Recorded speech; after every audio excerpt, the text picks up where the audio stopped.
Hello, software engineering এর video টিউটোরিয়ালে সবাইকে স্বাগত।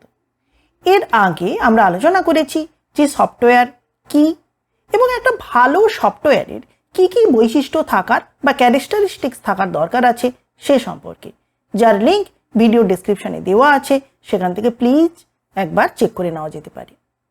এখন প্রশ্ন হলো যে ভালো সফটওয়্যার বা সফটওয়্যার প্রোডাক্ট তো বানাতে হবে, সেটা তো মানা গেল, কিন্তু কিভাবে বানানো হবে? না, একটা ভালো সফটওয়্যার বা সফটওয়্যার প্রোডাক্ট যে পদ্ধতিতে বানানো হবে তারও একটা ফর্মাল ডেফিনিশন তৈরি করা হয়েছে এবং তাকে আমরা বলবো সফটওয়্যার প্রসেস। শুধু সফটওয়্যার কি করে বানাতে হবে, অর্থাৎ সফটওয়্যার প্রসেস কি এবং তার ধাপগুলো কি কি, শুধু সেটুকু জানলেই চলবে না। এখন একটা ব্যাপার হচ্ছে কি, যে আমি একটা কোনো জিনিস যদি বানাতে চাই সেটা নানান রকমভাবে বানাতে পারি, তাহলে বানানোর যে পদ্ধতি সেটারও কিছু গুণ থাকার উচিত। তো তাকে আমরা বলবো সফটওয়্যার প্রসেস ক্যারেক্টারিস্টিক্স। আজ এই সমস্ত বিষয় নিয়ে এই ভিডিওতে আমরা আলোচনা করব।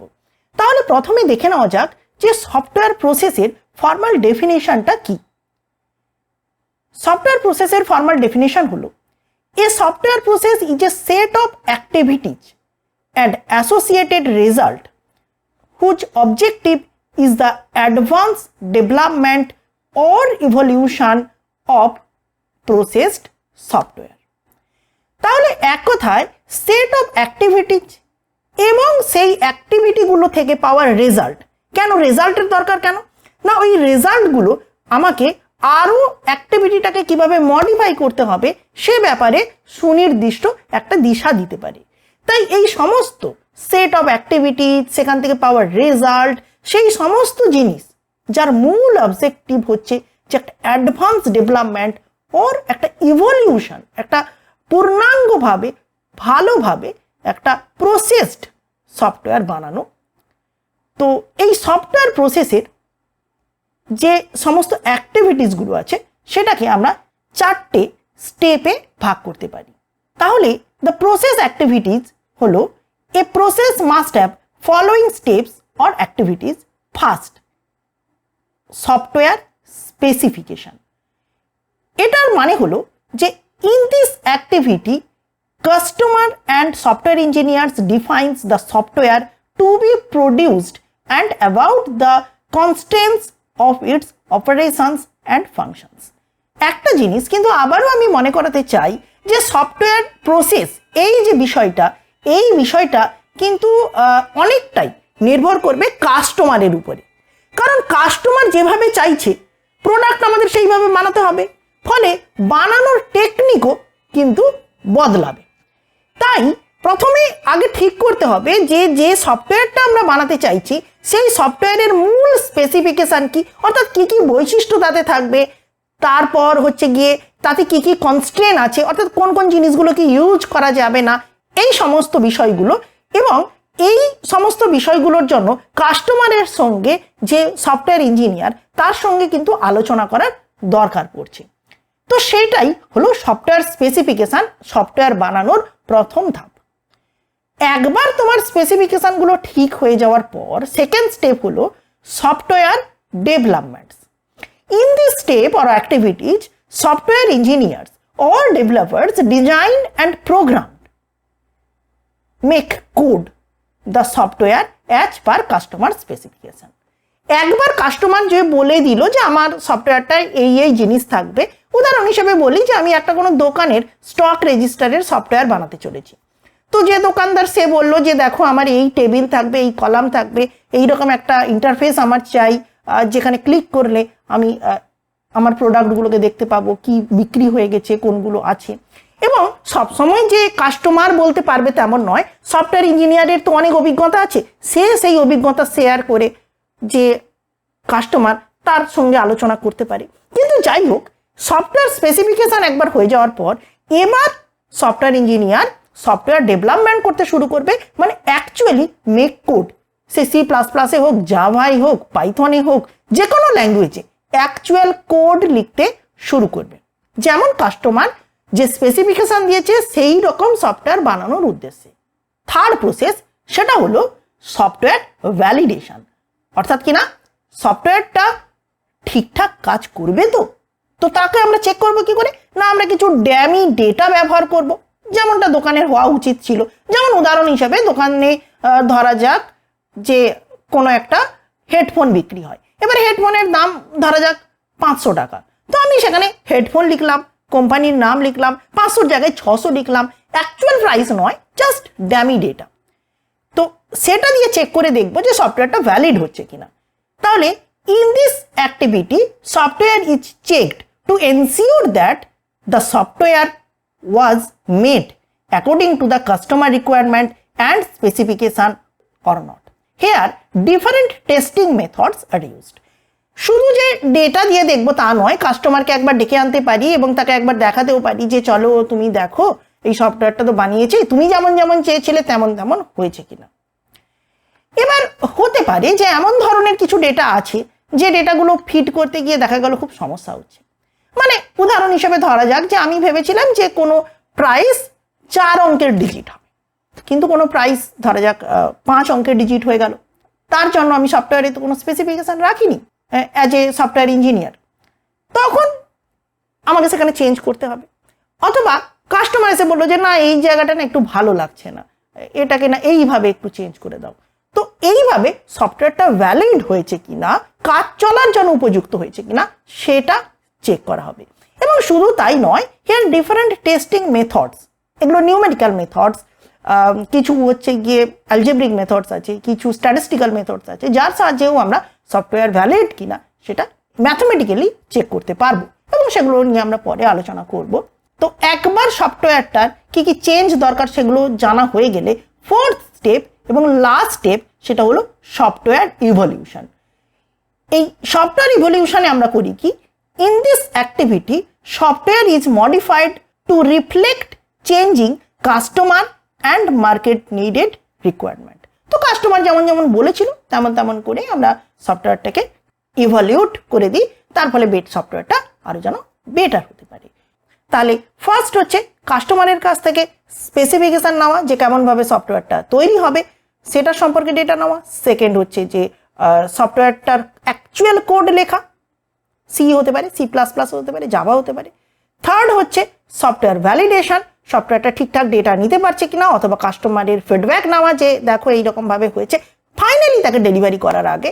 এবং কাস্টমার যেমন যেমন রিকোয়ারমেন্ট বলবে, অথবা সফটওয়্যারের মধ্যে কোথাও যদি কোনো বাগস থাকে, কোনো এরার্স থাকে, তাহলে ফোর্থ হচ্ছে সেটাকে চেক করা, অর্থাৎ সফটওয়্যার ইভলিউশন। এই 4খানা প্রসেসের মধ্য দিয়েই যে কোনো সফটওয়্যার কিন্তু আমরা তৈরি করি।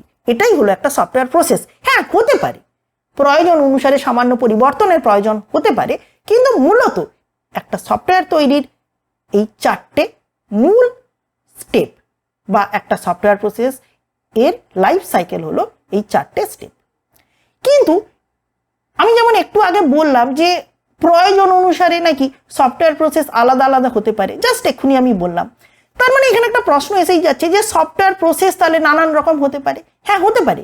আমরা পড়বো ওয়াটারফল মডেলের কথা পড়বো, আমরা পড়বো স্পাইরাল মডেলের কথা পড়বো, ইত্যাদি নানান রকম পদ্ধতি আমরা শিখব। এবার সেগুলো শিখতে শিখতে আমাদেরও মনে হতে পারে যে না আচ্ছা এভাবেও তো একটা প্রসেসের কথা আমরা কল্পনা করতে পারি। তো এরকম হাজারো প্রসেসের কথা ভাবা যেতে পারে একটা গুড সফটওয়্যার বানানোর জন্য, কিন্তু সব প্রসেস যে গুড হবে তার কোনো মানে নেই। তো একটা গুড সফটওয়্যার প্রসেসের যে যে মেন ক্যারেক্টারিস্টিক্স থাকবে সেগুলো এবার একটু দেখে নেওয়া যাক। Software process characteristics, a good process to make a software that is software process has following characteristics. First, understandability. To what extent is the process is explicitly defined and how easy is it to understand the process definition. এখন প্রশ্ন হলো যে আমরা যেমন শুরুতেই বলেছিলাম যে software কিন্তু কোনো একা মানুষের পক্ষে বানানোটা খুব একটা সহজ ব্যাপার নয়। কারণ ছোটখাটো প্রোগ্রামকেও আমরা সফটওয়্যার বলতে পারি, কিন্তু সত্যি কথা বলতে কি সফটওয়্যার প্রোডাক্ট মানে তাতে অনেক ফিচার্স থাকবে, তাতে অনেক ধরনের মানে গুণ আমাদের আরোপ করতে হবে। তো তার জন্য একটা টিম চাই। এবার এমন একটা প্রসেসের কথা আমি ঠিক করলাম যে প্রসেসটা আমার টিম মেম্বাররা আর বুঝতে পারছে না যে কি করতে চাইছি, কি বলতে চাইছি, শুধু টিম লিডারই বুঝছে। তো তাহলে তাকে ভালো প্রসেস তো বলতে পারি না, না? তাই জন্য ফার্স্ট ভালো সফটওয়্যার প্রসেসের গুণ হচ্ছে আন্ডারস্ট্যান্ডেবিলিটি, যেটা কিনা ইজি হবে এবং প্রসেসের যে কি মূল বক্তব্য সেটা পরিষ্কার থাকবে সবার কাছে, টিমে যতজন আছে। Second, visibility. Do the process activities accumulate in clear result so that the progress of the process is externally visible or not. এমন প্রসেস তৈরি করলাম যে প্রসেস 4 দিন চললো, সফটওয়্যার বানানো চলছে এবং দেখা যাচ্ছে যে হ্যাঁ সফটওয়্যারটা ঠিকঠাক তৈরি হচ্ছে, আস্তে আস্তে তৈরি হচ্ছে, কিন্তু এমন প্রসেস হলো কাজ হয়তো হচ্ছে কিন্তু আউটপুট তেমন হচ্ছে না। এমন হয় না যে বইয়ের সামনে সারা দিন একটা স্টুডেন্ট বসে আছে সকাল থেকে সন্ধ্যে পর্যন্ত, কিন্তু পড়া তার আর হচ্ছে না, কিন্তু সে বসে আছে, পড়েই যাচ্ছে। ঠিক তেমনি ভাবে টিম মেম্বাররা আপ্রাণ চেষ্টা করে যাচ্ছে, কিন্তু এমনই তার প্রসেস এর স্ট্রাকচার যেখানটায় হয়তো ছোটখাটো জিনিসগুলোকে বাদ দেওয়া যেতে পারতো, যার ফলে সফটওয়্যারের মূল কাজটা তৈরি করার যে ব্যাপারটা সেটা ঠিকঠাক এগোতে পারতো। তো ভিজিবিলিটি থাকার দরকার আছে, অর্থাৎ সফটওয়্যার যে প্রোগ্রেস হচ্ছে সেটা যেন ডে বাই ডে স্পষ্ট বোঝা যায়। তো সেই প্রসেসটা আমাদের বেটার মনে হবে। Third point, supportability. To what extent in case computer aided software engineering tools be used to support the progress activities or not. আমি উদাহরণ হিসাবে বলতে চাই, যেমন ম্যাটল্যাব সফটওয়্যার শুধু তার স্টুডেন্ট ভার্সনের দামই প্রায় 20,000 টাকার মতন দাঁড়ায়, আর যদি একদম মানে ফুল ফিচার্স আনতে হয় তাহলে তো সে লাখ টাকার উপরে। তো আমরা এমন একটা সফটওয়্যার প্রসেসের কথা চিন্তা করলাম যেখানে এই কম্পিউটার এডেড যে জিনিসগুলো দরকার তার দাম এত হিউজ পরিমাণ, অথবা এমন প্ল্যাটফর্ম আমরা ব্যবহার করলাম যেটা সদ্য লঞ্চ করেছে, যার কোনো সাপোর্ট নেই, যার কোনো গ্লোবালি কোনো ব্লগ নেই, তো সেখান থেকে আমি সাপোর্ট পাচ্ছি না, আমাকে নিজেই খুঁজে খুঁজে বের করাতে হচ্ছে। তো সেক্ষেত্রে সেই ধরনের প্ল্যাটফর্ম ব্যবহার করা হচ্ছে না। তো মানে সফটওয়্যার প্রসেস এমন হতে হবে যে তাতে যে সমস্ত টুলগুলো ব্যবহার করা হবে, মেনলি ধরা যেতে পারে কম্পিউটার এডেড টুলগুলো ব্যবহার করা হবে, তার পেছনে যেন সাপোর্ট থাকে, মানে প্রয়োজন অনুসারে যেন আমি ডেটা কালেক্ট করতে পারি, অথবা যে ইঞ্জিনিয়াররা কাজ করবে সেটাও একটা গুরুত্বপূর্ণ, তারা যেন ট্রেন্ড হয়।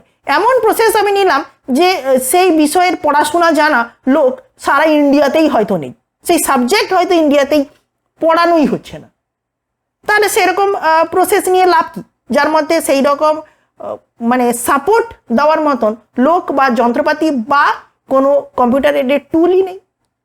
তাহলে সেটা থাকাটা একটা ভালো সফটওয়্যার প্রসেসের গুণ, যে সাপোর্টটা যেন পাওয়া যায়। Fourth point, acceptability. Is the defined process acceptable and usable by the engineers for producing the software product or not? তো যে সফটওয়্যার প্রসেসের কথা বলা হলো সেটা যে ইঞ্জিনিয়াররা আছে তারা এমনভাবে ট্রেন্ড তারা যেন ইউজ করতে পারে। তো তারা ইউজই যদি করতে না পারলো সেই সফটওয়্যার প্রসেসের মধ্যে যে যে স্টেপগুলোর কথা বলা আছে, তাহলে সেই সফটওয়্যার প্রসেসের মূল্য কি? Fifth point, reliability. Is the process defined in such a way that the process errors are avoided or tapped before they result in product error? যেমন হয় না যে ধরা যাক একজন টিচারের কাছে আমি পড়তে গেছি, আমি জানি যে এই টিচারের কাছে যে সমস্ত আমার প্রবলেমগুলো আসবে সেই প্রবলেমগুলো কিন্তু আমি টিচারকে দিয়ে সলভ করিয়ে নিতে পারবো, তাই আমি টিচারের কাছে গেছি। তার মানে টিচার আমার কাছে রিলায়েবল। একটা প্রসেসও সেই রকম ভাবে রিলায়েবল হতে হবে তার ব্যবহারকারী ইঞ্জিনিয়ারদের কাছে, ডেভেলপারদের কাছে, যে তারা যেন নিশ্চিত থাকে যে এই প্রসেসের মধ্য দিয়ে আমি যাব এবং যে যে জায়গাগুলো এরার আসবে প্রসেস এমনভাবেই তৈরি যে এরারগুলোকে ডিটেক্ট করে নিতে পারবে, তারা মূল সফটওয়্যার প্রোডাক্টের উপরে কোনো হ্যাম্পার্ড করার মতন কাজ করার আগে। তো রিলায়েবিলিটিটা একটা প্রসেসের থাকা কিন্তু খুব জরুরি। Sixth point, robustness. Can the process continue in spite of unexpected problem? আমরা দেখব যখন আমরা সফটওয়্যার প্রসেসের পদ্ধতিগুলো পড়বো, ওয়াটারফল মডেল পড়বো, স্পাইরাল মডেল পড়বো, সেখানে দেখবো যে হিউজ পরিমাণ মানে এমপ্লয়িজ দরকার হচ্ছে একটা ভালো সফটওয়্যার বানানোর জন্য। তো সেই জায়গায় কিছু সফটওয়্যার বানাতে গিয়ে কোনো এমপ্লয়ি ধরো চাকরি ছেড়ে দিয়ে অন্য জায়গায় চলে গেল, কোনো কারণে সফটওয়্যারের কোনো কোডে বাগস এলো, তখন আমার মনে হলো যে না, এই কোডগুলোকে বাদ দিয়ে অন্য ধরনের কোড কি ইউজ করা যাবে।